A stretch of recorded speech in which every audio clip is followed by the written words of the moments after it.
Hello dear students, आज के vector का इस लेक्चर में हम रेजोल्यूशन ऑफ वेक्टर के बारे में पढ़ेंगे। अब रेजोल्यूशन ऑफ वेक्टर क्या होता है समझिए इसको। क्या है रेजोल्यूशन ऑफ वेक्टर? अब रेजोल्यूशन ऑफ वेक्टर क्या है कि मान लीजिए ये एक्स वाई प्लेन है। क्या है? एक्स वाई प्लेन है। अब ये एक्स है, ये वाई है, मान लेता है, कुछ भी हो सकता है, ये एक्स होता है, ये वाई हो सकता है। तो एक्स वाई प्लेन में जब मैं ये फोर्स, इस कोई एक ऑब्जेक्ट है, इस पे जब मैं फोर्स लगा रहा हूँ तो इस फोर्स में क्या हो रहा है कि ये ऑब्जेक्ट जो है एक्स और वाई दोनों तरफ मूव कर रहा है। यानी इसका मतलब है कि जो ये फोर्स मैं लगा रहा हूँ इस ऑब्जेक्ट में, ये फोर्स एक्स के तरफ भी कुछ होगा और वाई के तरफ भी कुछ फोर्स होगा। कुछ कंपोनेंट का जो फोर्स का जो कुछ कंपोनेंट्स है वो आपका वाई डायरेक्शन में भी होगा और दूसरा एक्स डायरेक्शन में भी होगा। यही है रेजोल्यूशन ऑफ वेक्टर।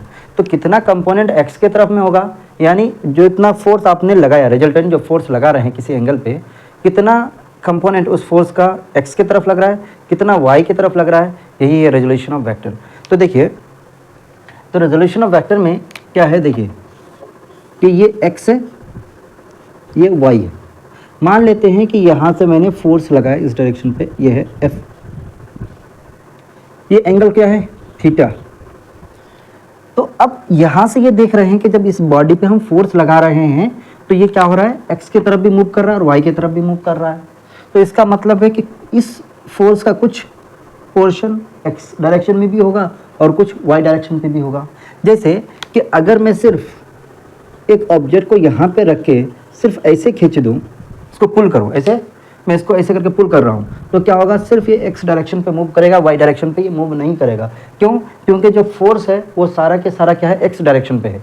उसी तरह से यहाँ पे रख के अगर मैं फोर्स लगाऊँ वाई डायरेक्शन पे, इधर ये वाई है और इधर एक्स है, तो सिर्फ ये बॉडी जो होगा, ये जो ऑब्जेक्ट है, ये किधर मूव करेगा, इन वाई डायरेक्शन, उसी तरह एक्स डायरेक्शन पे। तो यानी जब कोई फोर्स हम एंगल पे लगा रहे हैं तो उसका दो कंपोनेंट, एक एक्स के तरफ है, दूसरा वाई के तरफ है। इसी वजह से बॉडी का जो मूवमेंट है वो किधर है, एक्स वाई डायरेक्शन पे हो रहा है। अब एक्स पे कितना फोर्स लग रहा है और वाई पे कितना फोर्स लग रहा है, यही है इसका फोर्स, इस जो फोर्स है उसका कंपोनेंट्स, यही है रेजोल्यूशन ऑफ वेक्टर। यानी इसका कितना पोर्शन एक्स की तरफ है, कितना वाई की तरफ है। तो आइए इसको कैसे कैलकुलेट करते हैं, देखिए। तो अब यहाँ से मैं अगर परपेंडिकुलर खींच दूँ, यहाँ पे परपेंडिकुलर किया, तो ये फोर्स, ये रिजल्टेंट फोर्स है एफ, क्योंकि एक्स और वाई का दोनों मिला के एफ वेक्टर है। तो इसको मैं मान सकता हूँ कि ये जो है, ये जो अपनी लेंथ है, इसको मैं एफ मैग्नीट्यूड मान लेता हूँ, यानी इसका वैल्यू कितना एफ है। तो ये इस ट्रायंगल का ये क्या हाइपोटेनियस हो गया। तो यहाँ से मैं ए बी सी पे अगर मैं ये निकालूँ, एक्स पोर्शन कितना है, एक्स का लेंथ कितना है, एक्स का मैग्नीट्यूड कितना है, यानी हम क्या लगा सकते हैं, कॉस थीटा इक्वल्स टू क्या होता है, बेस अपॉन हाइपोटेनियस। तो कितना हो जाएगा, ये बेस आपका हो जाएगा एच कॉस थीटा। तो कितना, एच की वैल्यू कितनी है, एफ है, मैग्नीट्यूड है एफ वेक्टर का, ये मैग्नीट्यूड है, तो ये एफ कॉस ऑफ थीटा। आई बात समझ में? उसी तरह से यानी इसका लेंथ कितना आ गया, एफ ऑफ कॉस थीटा। यानी इस फोर्स का जो आपका जो कंपोनेंट हुआ, कितना फोर्स इधर लग रहा है एक्स डायरेक्शन पे, एफ कॉस थीटा। वाई पे कितना होगा, तो हम क्या लगा लेंगे, sine theta perpendicular upon hypotenuse. उसी तरह से तो ये क्या हो जाएगा, perpendicular equals to hypotenuse into sine theta. Hypotenuse कितना है, एफ ऑफ साइन थीटा। तो ये परपेंडिकुलर का कंपोनेंट आ गया, तो ये हो जाएगा पी साइन थीटा। आई बात समझ में? Sorry, F sine theta. तो अब यहाँ पे क्या हुआ कि इसका मतलब है कि इसका जो लेंथ होगा ये क्या हो जाएगा, एफ ऑफ साइन थीटा हो जाएगा। तो इस वेक्टर का जो एक्स कंपोनेंट हुआ वो कितना, एफ कॉस थीटा, और वाई कंपोनेंट कितना हुआ, एफ साइन थीटा। आई बात में? यानी एक्स डायरेक्शन पे जो फोर्स लग रहा है एफ कॉस थीटा लग रहा है और वाई डायरेक्शन पे कितना लग रहा है, एफ ऑफ साइन थीटा लग रहा है। तो अब यहाँ से याद रखिएगा, जब कोई वेक्टर किसी अगर एंगल पे दिया हुआ हो तो जिस साइड पे एंगल होगा, जैसे मान लेते हैं कि ये आपका y है और ये x हो सकता है ये x है, ये y है, ये कहीं z दे देगा। ये अगर मोमेंटम दे रखा है तो ये अगर थीटा एंगल, तो इधर क्या लिखेंगे, p ऑफ cos थीटा, और इधर लिखेंगे p ऑफ sin थीटा।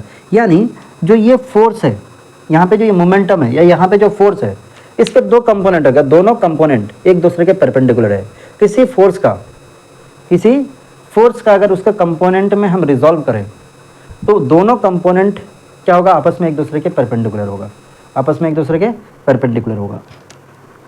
तो अब आपसे अगर पूछे कि ए एक्स की वैल्यू जो है वो कितना आ गया, एफ ऑफ कॉस थीटा आ गया, और ए ऑफ वाई आ गया, या एफ दिया हूँ तो एफ ऑफ एक्स या एफ ऑफ वाई कितना हो गया, यानी एक्स डायरेक्शन में जो होगा एफ कॉस थीटा होगा, वाई डायरेक्शन में एफ ऑफ साइन थीटा आ गया।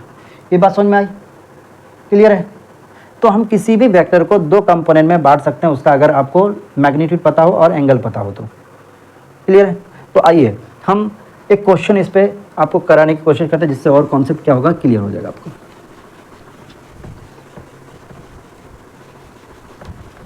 देखिए एक क्वेश्चन ले लेते हैं, क्या है कि ये आपका एक्स डायरेक्शन है, ये आपका वाई डायरेक्शन है। यहाँ पे जो फोर्स लग रहा है वो 20 न्यूटन का लग रहा है और ये 30 डिग्री है।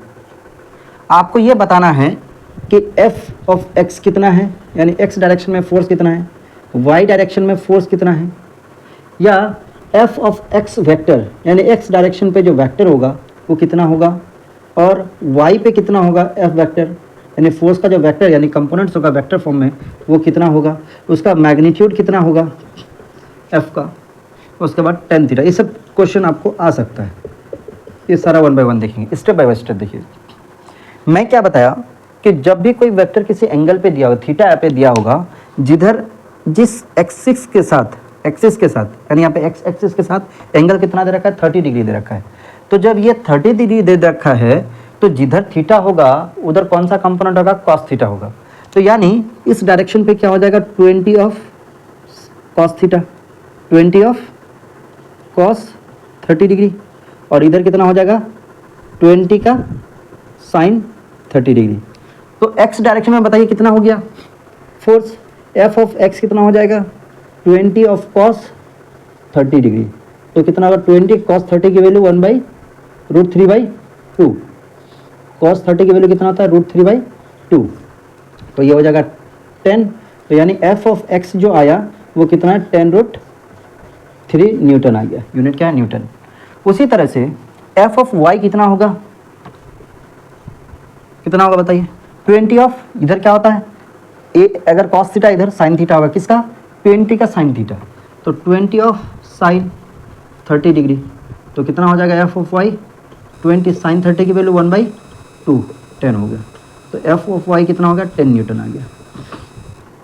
क्लियर है। तो एक्स के तरफ क्योंकि ये फोर्स लगने पे ये ऑब्जेक्ट क्या है एक्स और वाई दोनों तरफ मूव करता है, तो एक्स का जो एक्स डायरेक्शन पे जो फोर्स लग रहा है वो कितना है 10√3 न्यूटन लग रहा है, और वाई पे कितना है 10 न्यूटन। ये बात क्लियर हो गई।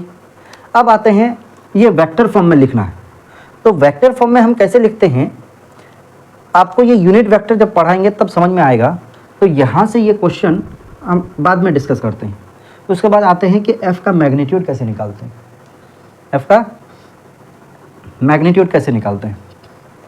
तो देखिए क्या होगा, एफ का जब मैग्नीट्यूड, अगर इसका एफ वेक्टर लिखना है, क्या लिखना है वेक्टर लिखना है, तो हम इसको क्या होता है वेक्टर फॉर्म में ही बता देते हैं आपको। तो वेक्टर में क्या लिखते हैं कि जिधर एक्स होता है उधर वाई आई ले लेते हैं, और जिधर वाई रहता है इधर जे यूनिट वेक्टर, और जेड के तरफ क्या लेते हैं के ऑफ यूनिट वेक्टर। अभी फिलहाल अगर कोई भी एक्स कंपोनेंट का डायरेक्शन आपको बताना है, क्योंकि वेक्टर के साथ क्या होनी चाहिए मैग्नीट्यूड प्लस डायरेक्शन होनी चाहिए, किसी वेक्टर के साथ मैग्नीट्यूड और डायरेक्शन होनी चाहिए। तो इधर आपने मैग्नीट्यूड निकल गया, तो इसको आप जब उसका यूनिट वेक्टर सिर्फ होता है डायरेक्शन निकालने के लिए, तो जब इसका यूनिट वेक्टर आप इससे मल्टीप्लाई कर देंगे तो ये क्या हो जाएगा वेक्टर फॉर्म में हो जाएगा। तो F of x vector form में जब लिखेंगे तो ये क्या हो जाएगा, ये 30 10√3 i cap f of x, f of Y कितना हो जाएगा 10 ऑफ जे कैप। आई बात समझ में, क्लियर है। अब इसको अगर वेक्टर फॉर्म में लिखना है कि ये वेक्टर जो था एफ वेक्टर कितना है, तो एफ वेक्टर कैसे निकालेंगे, ये क्या करेंगे f of x i plus F of y j, दोनों को ऐड कर दीजिए। एफ ऑफ एक्स कितना है वेक्टर फॉर्म में 10√3 i cap plus 10 J cap, ये हो गया वेक्टर फॉर्म में। आई बात समझ में? वेक्टर फॉर्म में आ गया। एक यहाँ पे आपको पूछा जा सकता है, एक ये हो गया, एक ये हो गया, ये एफ एक्स हो गया, और ये आपका दोनों वेक्टर फॉर्म में। क्लियर हुई? अब आते हैं क्या कि इसका मैग्नीट्यूड कैसे निकालते हैं और टेन थीटा कैसे निकालते हैं। तो देखिए मैग्नीट्यूड और टेन थीटा कैसे निकालते हैं। अब हमने क्या देखा कि एफ वेक्टर जो लिखे थे, कितना लिखे थे, 10√3i plus 10 of J cap, इसका वेक्टर निकालना है। तो जब इसका मैग्नीट्यूड करेंगे तो क्या लिखेंगे, एफ ऑफ एक्स का whole square plus F of Y का होल स्क्वायर का अंडर रूट। कितना हो जाएगा, एफ ऑफ एक्स कितना है 10√3 का whole square plus F of Y कितना है 10 का होल स्क्वायर। तो ये कितना हो गया, 10 का स्क्वायर करेंगे तो कितना 100 और √3 का स्क्वायर करेंगे तो 3, तो ये हो जाएगा 300 प्लस 100 तो कितना हो जाएगा ये 400, तो ये आपका आ जाएगा 20 न्यूटन।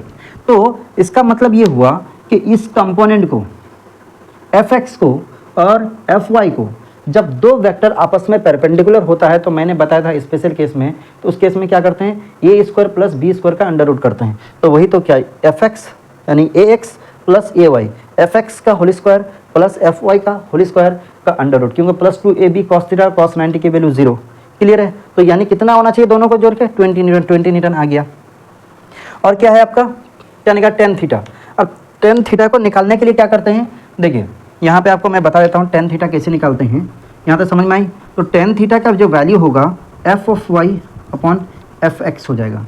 एफ ऑफ वाई कितना है 10, और ये एफ ऑफ एक्स कितना है 10√3, तो 10 से 10 कैंसिल, 1 अपॉन कितना आ गया √3, और 10 1 अपॉन √3 किसकी वैल्यू होती है, तो इसका मतलब है थीटा की वैल्यू कितना हो गया 30 न्यूटन, और थीटा की वैल्यू कितना दे रखा है 30 न्यूटन। आई बात समझ में? क्लियर है? अब जब इसको यूनिट वेक्टर में पढ़ेंगे तब और अच्छी तरह से इसको समझ में आएगा। तो आइए यूनिट वेक्टर समझने की कोशिश करते हैं। आइए यूनिट वेक्टर हम देखते हैं। इससे पहले भी मैं जब टाइप्स ऑफ वेक्टर में बताया था, वहाँ पे हमने यूनिट वेक्टर के बारे में थोड़ा बताए थे, और मैंने बाद में बताया था कि यूनिट वेक्टर को और अच्छी तरह से पढ़ेंगे। तो आज यूनिट वेक्टर को देखते हैं। यूनिट वेक्टर, यूनिट वेक्टर क्या होता है, जिसका मैग्नीट्यूड क्या हो 1 हो, इसका मैग्नीट्यूड 1 हो, ये डायमेंशनलेस होता है, नो यूनिट। उसके बाद ये सिर्फ यूज्ड ओनली फॉर डायरेक्शन। क्या है, यूनिट वेक्टर वो वेक्टर जिसका मैग्नीट्यूड तो 1 हो, क्या यूनिटी हो, उसका डायमेंशनलेस और यूनिट क्या होगा, यूनिटलेस होगा, उसका कोई यूनिट नहीं होगा और यह डायमेंशनलेस होगा, और सिर्फ डायरेक्शन निकालने के लिए इसका इस्तेमाल किया जाता है। क्योंकि जब किसी भी चीज़ को 1 से मल्टीप्लाई करते वो एज इट इज़ रहता है, बस इसका काम जो है वो किसी भी वेक्टर का डायरेक्शन निकालने के लिए हम इस्तेमाल करते हैं। क्या, डायरेक्शन निकालने के लिए। तो कैसे, देखिए कोई भी वेक्टर को आप लिखते हैं, जैसे ए वेक्टर है लिखा आपने, तो इसको क्या चाहिए, आपको मैग्नीट्यूड चाहिए इस वेक्टर का, और इसका डायरेक्शन चाहिए, तो क्या हो जाएगा आपका, ये वेक्टर बन जाएगा। आई बात समझ में? तो ये वेक्टर का क्या होगा, इसका मैग्नीट्यूड तो इतना हो जाएगा। कोई वेक्टर दे रखा है, उसका मैग्नीट्यूड क्या, उसका नंबर, कोई रियल नंबर होगा, और इसको डायरेक्शन निकालने के लिए इसको ए कैप से मल्टीप्लाई कर देंगे। ये कैप ही क्या है, इसका डायरेक्शन, यूनिट वेक्टर है। यूनिट वेक्टर का इस्तेमाल ही क्या करते हैं, इसका डायरेक्शन निकालने के लिए इस्तेमाल करते हैं। तो अब यहाँ से आपको ये बात याद रखना है कि कोई भी वेक्टर को लिखने का तरीका है जो उसका मैग्नीट्यूड लिखिए और इसका यूनिट वेक्टर से मल्टीप्लाई कर दीजिए, तो ये इसका वेक्टर बन जाएगा। यानी यहाँ से ये बता सकते हैं कि जो ए कैप होगा, इसको क्या पढ़ते हैं, ए कैप। ए कैप का यूनिट वेक्टर, तो क्या लिख सकते हैं, ए वेक्टर अपन ए का मैग्नीट्यूड। जब कोई वेक्टर को उसके मैग्नीट्यूड से हम डिवाइड कर देते हैं, उस वेक्टर के मैग्नीट्यूड से हम डिवाइड कर देते हैं, तब आपको क्या मिलता है, यूनिट वेक्टर मिलता है। आई बात समझ में? जिसका मैग्नीट्यूड तो 1 हो, कोई वेक्टर दे रखा है आपका, ये मान लेते एफ वेक्टर है, इसका मैग्नीट्यूड तो 1 है, इसका मैग्नीट्यूड तो 1 है, पर इसका डायरेक्शन वही होगा जो इस वेक्टर का है। क्लियर है? तो आइए इस पे हम एक क्वेश्चन करने की कोशिश करते हैं।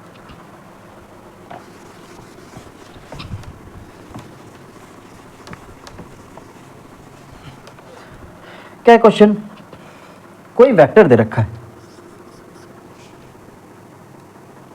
क्या यूनिट वेक्टर निकालना है किसी एक इसी के डायरेक्शन पे। वो वेक्टर दे रखा है a vector equals to 3i plus 4j, इसका यूनिट वेक्टर निकालना है। क्या निकालना है? Unit vector. यूनिट वेक्टर इस डायरेक्शन में, इसी डायरेक्शन पे। तो क्या होगा, हमने बताया था कि यूनिट वेक्टर लिखने का तरीका जो है वो क्या है, जो वेक्टर बनाएंगे उस वेक्टर का ही मैग्नीट्यूड है। तो कैसे लिखेंगे, तो ये कैप इक्वल्स टू ये वेक्टर जो है 3i प्लस 4j अपॉन इसका मैग्नीट्यूड कैसे लिखेंगे। अब दो वेक्टर है i और j, ठीक है, i और j।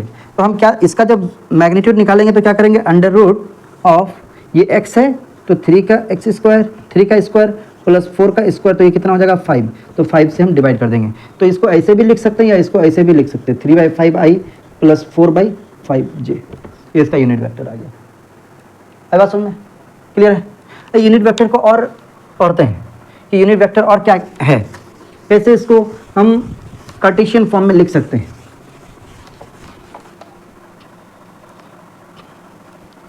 देखिए कि यूनिट वेक्टर जो है, जो अभी तक x y z पढ़ रहे थे, तो कार्टेशियन फॉर्म में जो डिनोट करते हैं इसको क्या करते हैं, i j और k से करते हैं, i कैप j कैप और k कैप से। तो x कंपोनेंट जो है, x कंपोनेंट जो है उसका जो यूनिट वेक्टर होगा i कैप हो जाएगा। y डायरेक्शन पे यानी y एक्सिस पे, ये x एक्सिस है, ये y एक्सिस है, इसका कंपोनेंट जो है ये क्या हो जाएगा, ये j कैप हो जाएगा, और z पे क्या हो जाएगा, ये k कैप हो जाएगा। आई बात समझ में। तो ये जो है, अब आइए ऑर्थोगोनल यूनिट वेक्टर पढ़ते हैं। ऑर्थोगोनल का मतलब होता है कि म्यूचुअली परपेंडिकुलर, यानी x y z तीनों आपस में क्या हो जाएगा, mutually perpendicular and angle with the positive x axis. पहला क्वेश्चन ये है कि 5 या फिर 6i प्लस 8j कोई एक वेक्टर है, इसका हमें क्या निकालना है, मैग्नीट्यूड निकालना है और एंगल निकालना है, किससे, पॉजिटिव x एक्सिस से। तो देखिए ये i और j क्या बता रहा है कि x डायरेक्शन पे ये जो वेक्टर है, x डायरेक्शन पे कितना है, x एक्सिस पे 6i और 8j, यानी जो अब तक हमने पढ़ते आ रहे x y और z, ये यूनिट जो ऑर्थोगोनल यूनिट वेक्टर होता है, ऑर्थोगोनल यूनिट वेक्टर, ऑर्थोगोनल का होता है म्यूचुअली परपेंडिकुलर। क्या है, म्यूचुअली परपेंडिकुलर। तो इसको हम कैसे लिखते हैं कि x डायरेक्शन पे कोई यूनिट वेक्टर अगर एक 1 का मैग्नीट्यूड हो, जो इसका यूनिट वेक्टर होगा वो i कैप होगा, उसी तरह से 1 यूनिट जो है इसका क्या मैग्नीट्यूड हो तो ये j कैप हो जाएगा y डायरेक्शन पे, और z पे कितना हो जाएगा, ये k। आई बात समझ में। तो x कंपोनेंट का जो यूनिट वेक्टर है वो i कैप है, और y एक्सिस पे j कैप है, और z एक्सिस पे k कैप है। तीनों आपस में क्या है, म्यूचुअली परपेंडिकुलर है, यानी तीनों कैसा है, ऐसे म्यूचुअली परपेंडिकुलर, तीनों आपस में म्यूचुअली परपेंडिकुलर है, ऐसे देखिए दिख रहा है, तीनों आपस में क्या है, म्यूचुअली परपेंडिकुलर है। किसी को भी देख लें, म्यूचुअली परपेंडिकुलर है ये। तो इसका अगर आपको वेक्टर फॉर्म में लिखना है तो कैसे लिखेंगे, A vector equals to A X I cap plus A Y of J cap plus A Z of K cap, ये है 3D में लिखने का। और अगर 2D में लिखेंगे, सिर्फ एक्स वाई पे लिखेंगे, एक्स वाई प्लेन पे लिखेंगे, तो कोई वेक्टर को आप कैसे लिखेंगे, ए x i plus A Y of जे, ये वेक्टर फॉर्म है। एक्स कैसे लिखा लेंगे, जैसे मैंने बताया था कि उसका एंगल कैलकुलेट कीजिए, उसका एंगल से कितना बन रहा है तो cos थीटा लगा देंगे, ये ऑफ cos थीटा, और y पे लगा रहा है तो दोनों आपस में क्या होगा, म्यूचुअली परपेंडिकुलर, ये ऑफ sin थीटा। इस क्वेश्चन में उसी तरह क्या कह रहा है कि ये vector equals to 6i plus 8j, यानी जो x एक्सिस पे लग रहा है 6 यूनिट का है और y पे क्या है 8 यूनिट का है। तो इसका मैग्नीट्यूड अगर निकालना है तो ये वेक्टर इक्वल्स टू क्या हो जाएगा, i और j क्या है, म्यूचुअली परपेंडिकुलर, यानी थीटा की वैल्यू 90 डिग्री। तो हम क्या लगा देंगे, सिर्फ और सिर्फ इसका अगर मैग्नीट्यूड निकालना है, इसका यहाँ पे देख लीजिए, इसका अगर ये मैग्नीट्यूड निकालना है ना आपको इस वेक्टर का, तो क्या करेंगे, ये ऑफ x का whole square plus A of y का whole square plus A of Z का होल स्क्वायर का अंडर रूट, ये इसका मैग्नीट्यूड आएगा। उसी तरह से अगर एक्स वाई प्लेन पे है, इसका मैग्नीट्यूड कैसे निकालेंगे, ये ऑफ एक्स का whole square plus A of Y का होल स्क्वायर का अंडर रूट। जिस तरह से दो वेक्टर अगर आपस में क्या हो, म्यूचुअली परपेंडिकुलर हो, cos थीटा की वैल्यू 0 तो ये स्क्वायर प्लस बी स्क्वायर का अंडर रूट लगता है, तो उसी तरह से ये दो वेक्टर आपस में क्या म्यूचुअली परपेंडिकुलर है, तो ये क्या हो जाएगा, cos थीटा की वैल्यू 0 हो जाएगी, तो 2a plus B cos theta क्या होगा, 0 होगा, तो बचेगा क्या, x और y फॉर्म बचेगा। उसी तरह से इसको करना है तो क्या हो जाएगा, ये अंडर रूट इसका स्क्वायर 6 का स्क्वायर और 8 का स्क्वायर, तो कितना हो जाएगा, ये a vector equals sorry a का जो मैग्नीट्यूड होगा वो 36 प्लस 64 हो जाएगा, तो ये कितना हो जाएगा आपका 100 का आपका मैग्नीट्यूड, अंडर रूट 100 इसका मतलब है 10 यूनिट, यानी इस वेक्टर का जो मैग्नीट्यूड है वो कितना है, 10 यूनिट है। आई बात समझ में, कितना है, 10 यूनिट है। आपको कोई यूनिट नहीं रखा है तो यूनिट 10 यूनिट हो गया। और एंगल अगर निकालना है तो कैसे निकालेंगे, देखिए एंगल अगर निकालना है तो क्या करेंगे, एंगल के लिए आपको मैंने बताया था कि tan थीटा जो है वो क्या है, a of y upon a of x, ये y का मतलब है j कंपोनेंट, क्या है, j कंपोनेंट। तो j के लिए क्या यूज करते हैं, सॉरी जो y के लिए j यूज करते हैं, तो यानी y की जगह पे जो j है उसके साथ जो आपका मैग्नीट्यूड दे रखा है वो आपका कितना दे रखा है, 8, ये क्या है मैग्नीट्यूड, और ax पे क्या है, x का मतलब है i, तो ये हो जाएगा 6, तो कितना हो जाएगा 4/3, तो इसका वैल्यू कितना होगा 4/3। आप 10 के साथ 0 डिग्री, 30 डिग्री, 60 डिग्री या 45 डिग्री, 90 डिग्री, तो आपको याद होगा ही होगा। उसके साथ आपको दो इसका एंगल याद रखना है जो आपको क्या मिलेगा, फिजिक्स में बहुत यूज होगा, एक tan ऑफ 37 डिग्री और tan of 53 degree. tan of 37 degree जो होता है 3/4 होता है और tan ऑफ 53 डिग्री जो होता है 4/3 होता है, तो यानी यहाँ पे tan थीटा की वैल्यू कितना हो जाएगी, 4/3, इसका मतलब है थीटा की वैल्यू कितना हो जाएगा, 53 डिग्री हो जाएगा। आई बात समझ में, थीटा की वैल्यू कितना आ गया, 53 डिग्री आ गया। क्लियर है, तो आज यही तक। अगर मेरी वीडियो आपको अच्छी लगी तो आपको क्या करना है, सब्सक्राइब करना है, लाइक करना है, शेयर करना है, और अपने दोस्तों तक जो नीड है इस लेक्चर के लिए, जिस दोस्त को आपको वहाँ तक पहुँचाना है। Thank you.